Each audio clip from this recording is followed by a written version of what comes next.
সকল পর্যায়ে নেতৃবৃন্দর কাছে আহ্বান জানাতে চাই, দেশ নায়ক জনাব তারেক রহমানের পক্ষ থেকে যিনি বাংলাদেশের গণতন্ত্র পুনরুদ্ধারের জন্য বাংলাদেশের নেতা হয়ে সকল গণতান্ত্রিক রাজনৈতিক দলের নেতৃত্ব দিচ্ছেন, আমাদের সকলের প্রিয় নেতা বাংলাদেশের নেতা দেশ নায়ক জনাব তারেক রহমানের পক্ষ থেকে আমি কেরানীগঞ্জের সকল বাসিন্দাদেরকে, জনগণকে আমি বলবো, আমি ভাই বোনদেরকে বলবো, কেরানীগঞ্জের মা এবং আমার সন্তান সমতুল্য যারা আছেন, আগামী তরুণ প্রজন্ম যারা আছেন, আমি তাদের উদ্দেশ্যে বলতে চাই যে আমরা বাংলাদেশ জাতীয়তাবাদী দল, এই শহীদ প্রেসিডেন্ট জিয়াউর রহমান এই দলটি গঠন করেছেন বাকশাল থেকে বহুদলীয় গণতন্ত্র প্রবর্তন করার জন্য। তিনি সেটাই করেছিলেন। স্বৈরাচার ফ্যাসিস্ট সরকারের হাত থেকে একদলীয় শাসন ব্যবস্থা থেকে তিনি বহুদলীয় গণতন্ত্র প্রবর্তন করেছেন। আজকে এই বাংলাদেশের গণতন্ত্র পুনরুদ্ধার করতে যে আজকে শহীদ প্রেসিডেন্ট জিয়াউর রহমানকে শহীদ মৃত্যুবরণ করতে হয়, ষড়যন্ত্রকারীদের হাতে তাকে শহীদ মৃত্যুবরণ করতে হয়। দেশ নেত্রী বেগম খালেদা যে আপসহীন সংগ্রাম করে যাচ্ছে শুধুমাত্র বাংলাদেশের গণতন্ত্রকে রক্ষা করার জন্য।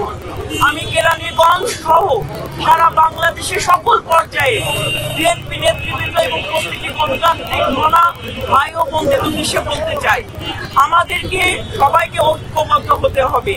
যেমন আপনারা গত 7 জানুয়ারি আমি দামি স্বামী নির্বাচনকে বর্জন করেছেন, আপনারা ভোট প্রয়োগ করেন নাই, পরিবারকে সময় দিয়েছেন, ঠিক একইভাবে এই প্রহসনের উপজেলা নির্বাচন আপনাদেরকে বর্জন করতে হবে।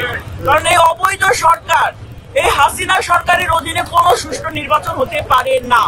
এটা এখন পাগলেও কিন্তু এই বিষয়টা বিশ্বাস করে। সেই জায়গা থেকে আমাদেরকে আওয়াজ তুলতে হবে। আপনারা মাথায় রাখেন, আমরা কিন্তু শহীদ প্রেসিডেন্ট জিয়াউর রহমান যিনি স্বাধীনতার ঘোষণা দিয়েছেন, রণাঙ্গনে যুদ্ধ করেছেন, আমরা তার সৈনিক। আমরা দেশনেত্রী বেগম খালেদা জিয়ার সৈনিক।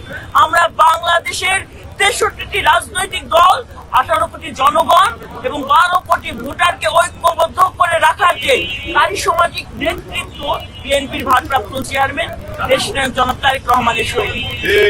আমরা জীবন মৃত্যুকে ভয় করি না। আমরা বাংলাদেশের গণতন্ত্রকে পুনরুদ্ধার করব ক্ষমতায় যাওয়ার জন্য। আমরা মনে প্রাণে বিশ্বাস করি যেদিন জনগণ ভোট দিতে পারবে, সেদিন জনগণের প্রতিফলন হবে, জনগণের ইচ্ছার প্রতিফলন ঘটবে এবং বাংলাদেশের জনগণের ভোটের মাধ্যমে এই জাতীয়তাবাদী দল আবার ক্ষমতায় আসবে। কথাটি যেমন আমরা বিশ্বাস করি, একইভাবে মিশন 90 সংবাদের পিছনে নয়, ভিতরে ছুটি।